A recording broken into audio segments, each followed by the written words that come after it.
Good morning प्यारे बच्चों, मैं हूं आपके एजुकेटर पूर्णिमा और हम करेंगे वर्कशीट नंबर 63। सब्जेक्ट आपका सामाजिक विज्ञान है, कक्षा 10वीं है और डेट है 8 दिसंबर। संघवाद पुनरावृत्ति। सत्ता का विकेंद्रीकरण क्या है? संवैधानिक प्रावधान और प्रक्रियाओं के क्रियान्वयन की देखरेख में कौन कौन महत्वपूर्ण भूमिका निभाता है? तो स्टूडेंट्स, आपको सबसे पहले सारे क्वेश्चन रीड करने हैं, फिर रिकॉल करना है कि क्या ये सारे क्वेश्चन में से आपको कितना आता है। 10 में से आपको कितने क्वेश्चन आते हैं? 3 आते हैं, 4 आते हैं, 10 के 10 आते हैं।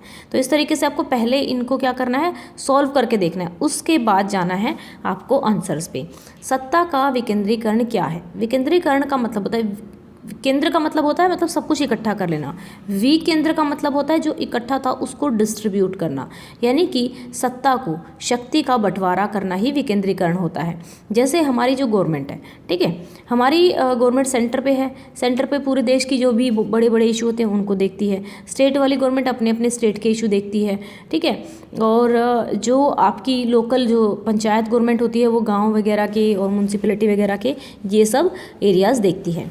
विकेंद्रीकरण का अर्थ है विभिन्न स्तरों पर सत्ता, अधिकार एवं शक्तियों का बंटवारा होना। जब केंद्र और राज्य सरकार से शक्तियां लेकर स्थानीय सरकारों को दे दी जाती हैं तो इसे सत्ता का विकेंद्रीकरण कहते हैं, ठीक है। तो चलिए नेक्स्ट क्वेश्चन करते हैं। संवैधानिक, ये वह ब नहीं है, ठीक है। संवैधानिक प्रावधानों और प्रक्रियाओं के क्रियान्वयन की देखरेख में कौन कौन महत्वपूर्ण भूमिका निभाता है?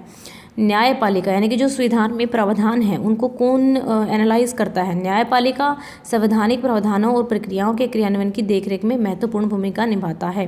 तो ये ब नहीं है बच्चा, ये वह, ठीक है, इसमें ब मत लिखना आप लोग। तो चलिए नेक्स्ट क्वेश्चन करते हैं। हमारे संविधान के अनुसार अवशिष्ट विषयों पर कानून बनाने की शक्ति किसके पास है? यानी कि जो बच जाते हैं, हमारे संविधान के अनुसार अवशिष्ट विषयों पर कानून बनाने की शक्ति केंद्र के पास है, ठीक है। जैसे लिस्ट में बांट ली थी ना, वो बना ली थी, सूचियाँ बना ली थी कि ये तो भाई हमारी राज्य की सूची है, ये हमारी केंद्र की सूची है। जो बच गई थी एक लिस्ट वो थी जिसमें दोनों ही कानून बना सकते थे। अब जो तीनों लिस्ट में से किसी में नहीं आ रहे थे, तीनों में से किसी भी सूची में नहीं आ रही थी, तो वो कहाँ पर चली गई थी? केंद्र सरकार के पास। शहरी क्षेत्रों में स्थानीय सरकार के संस्थान का नाम लिखिए। शहरी क्षेत्रों में स्थानीय सरकार के संस्थान का नाम नगर पालिका और नगर नियम है। सॉरी, नगर नियम बोल रही हूँ, नगर निगम है, ठीक है, नगर निगम है। तो ठीक है, नेक्स्ट क्वेश्चन है। हमें स्थानीय सरकारों की आवश्यकता क्यों होती है? क्योंकि भारत बहुत बड़ा देश है। ऐसा नहीं है कि कुछ लोग ऊपर बैठेंगे, सरकार चुन ली जाएगी, उनसे चला लिया जाएगा।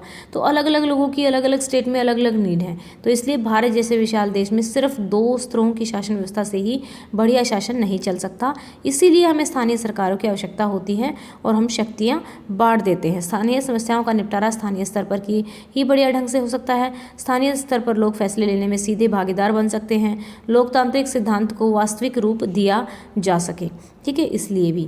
तो समवर्ती सूची में उल्लेखित विषयों से संबंधित कानून कौन बना सकता है? तो समवर्ती सूची में उल्लेखित विषयों पर कानून बनाने का अधिकार समवर्ती, ठीक है, किसका होता है? विषयों पर कानून बनाने का अधिकार राज्य सरकार और केंद्र सरकार दोनों का ही होता है। लेकिन जब दोनों के कानून में टकराव आ जाए कि भाई राज्य सरकार भी बना दे और केंद्र सरकार भी बना दे, तो केंद्र सरकार का कानून क्या होगा? मान्य होगा, ठीक है। तो इस तरीके से आप इसको याद करेंगे। बहुत आसान चैप्टर था ये, हमने अच्छे से किया था। रेखांकित वाक्यांश के सही करके आपको लिखना है। कार्यपालिका के पास कानून बनाने की शक्ति है। विधेयिका के पास कानून बनाने की शक्ति है। कार्यपालिका उसको क्या करती है? लागू करती है, बनाने की नहीं, लागू करने की शक्ति होती है, ठीक है। विधेयिका के पास कानून बनाने की शक्ति होती है, ठीक है। हिंदी के अलावा संविधान द्वारा डैश अन्य भाषाएं संविधान द्वारा अनुसूचित की गई हैं। देखो 22 भाषाएं हैं, तो इसने हिंदी के अलावा पूछा था, तो कितनी रह गई? 21। तो आंसर आ गया हमारा 21, ठीक है। तो नेक्स्ट क्वेश्चन करेंगे। निम्नलिखित में से कौन सा महासंघ एक साथ आने का उदाहरण नहीं है? तो स्पेन, ठीक है, ऊपर क्वेश्चन दिया हुआ है तो उसका आंसर होगा स्पेन। तो चलिए एक बार देखते हैं 10th क्वेश्चन में क्या दिया हुआ है। हाँ जी, तो हमारा 10th क्वेश्चन दिया हुआ है कि सिंहलियों और तमिलों के बीच अविश्वास व्यापक संघर्ष में बदल गया।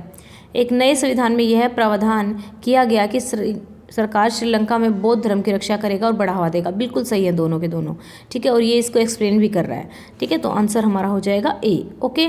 ये थे महासंघ, कौन सा नहीं था? USA, Australia, Switzerland, Spain. तो यहाँ पे था निम्नलिखित में कौन सा कौन सा महासंघ एक साथ आने का उदाहरण नहीं है, तो स्पेन आंसर होगा इसका। ठीक है स्टूडेंट्स, तो ये थी हमारी आज की वर्कशीट। आई होप आपको अच्छे से समझ में आ गई होगी।